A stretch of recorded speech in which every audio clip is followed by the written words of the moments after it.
बच्चों, आज के वर्कशीट संख्या 6 परिमेय संख्याओं की गुणा। जैसा कि हम जानते हैं, गुणा एक ही संख्या को बार बार जमा करने का प्रतिफल है। यानी हम अगर एक ही संख्या को बार बार जमा करें तो उसको हम गुणा के रूप में लिख सकते हैं। जैसे यहाँ पर 4 गुणा 3 बराबर 12,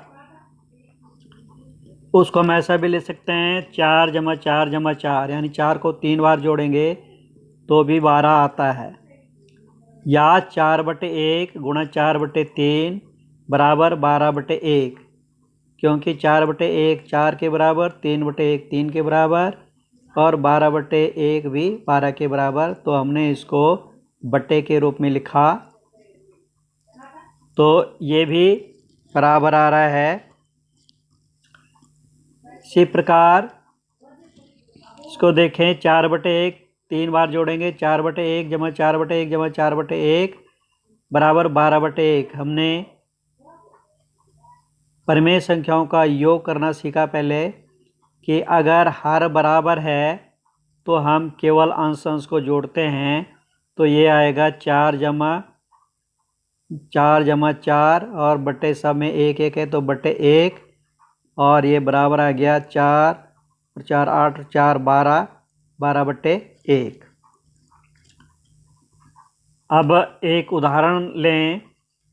मेघा 3/4 किलोग्राम घास अपनी हर गाय को खिलाती है और उसके पास कुल 5 गायें हैं।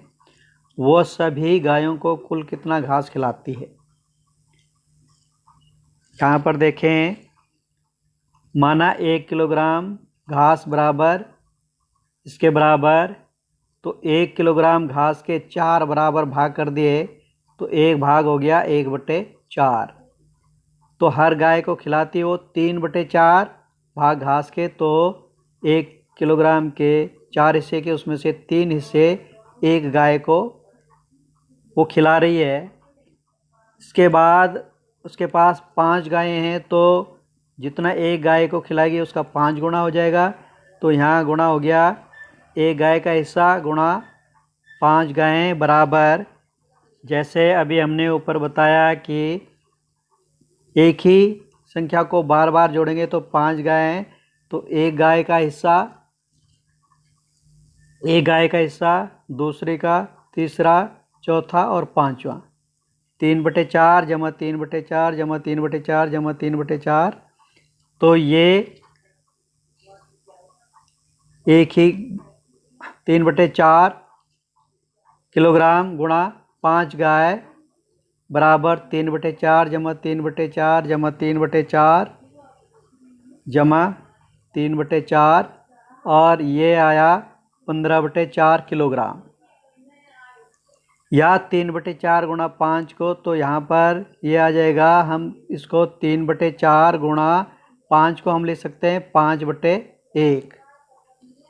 तो ये कैसे आया, 5 गुणा 3 15, और बटे में आएगा 4 गुणा 1, 4 गुणा 1 बराबर ये आ गया 15/4। दूसरा उदाहरण, यहाँ परिमेय संख्याओं की गुणा बहुत आसान है। बस 2 या 2 से अधिक अगर परिमेय संख्याओं को हम गुणा कर रहे हैं तो हमने केवल इसमें ये करना है कि उनके अंश को अंश से गुणा करना है और अंश के रूप में उसको लिखेंगे, और हर को हर से गुणा करेंगे उसको हर के रूप में लिखेंगे। दूसरा उदाहरण है, सीमा हर रोज़ एक किताब को पढ़ने के लिए 1/2 घंटा लगाती है और वह किताब को 1/3 दिनों में, यानी एक दिन के तीसरे हिस्से में पूरा पढ़ लेती है। उसने उस किताब को पढ़ने के लिए कुल कितना समय लगाया? तो यहाँ पर 1/2 घंटे प्रतिदिन, एक का आधा हिस्सा 1/2 घंटा, और गुणा 1/3 दिन, तो यह आ जाएगा 1/2 गुणा 1/3 बराबर अंश गुणा 1 आ गया अंश में, और हर में आ गया 2 गुणा 3, 1 गुणा 1 1, और हर में 2 गुणा 3 6। तो यह आया 1/6, यानी हमने अंश को अंश से गुणा किया और हर को हर से गुणा किया, तो ये हमारे पास गुणनफल आ गया। आइए अब इन प्रश्नों को करें। एक इमारत की ऊंचाई 23/2 मीटर है और उसके बगल की दूसरी इमारत की ऊंचाई उसकी ऊंचाई का 2/3 भाग है। तो दूसरी इमारत की ऊंचाई हमने ज्ञात करनी है, यानी एक इमारत यह है, इसका 2/3 है, तो दूसरी इमारत की ऊंचाई आ जाएगी 23/2 गुणा 2/3। तो यहाँ पर 2 से ये 2 कैंसिल हो जाएगा और ये आ जाएगा 23/3। इसके बाद दूसरा सवाल है, इसको हमने गुणा करना है यहाँ पर। तो ये आ जाएगा 7 पंजे 35 और 7 पंजे 35, नीचे 5 सतह 35 और 7 पंजे 35, तो 35/35 बराबर हो जाएगा 1।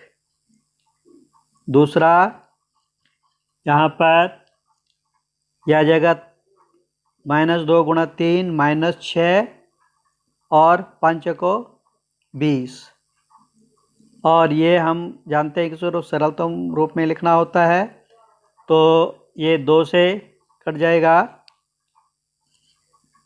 यह आया -6/20, तो 2 से कट जाएगा, ये 2 से कट जाएगा, -6/20, तो ये -3 2 3 6 और 2 धाई 20, तो ये आ जाएगा -3/10। इसके बाद चौथा सवाल है 6/2/6 गुणा 0/1।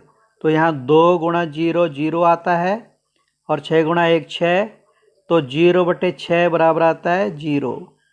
0 को हम किसी भी संख्या से गुणा करें, तो 0 को हम किसी भी संख्या से भाग करें तो 0 आता है। अगला प्रश्न है 1 -1/2 गुणा 1/-3।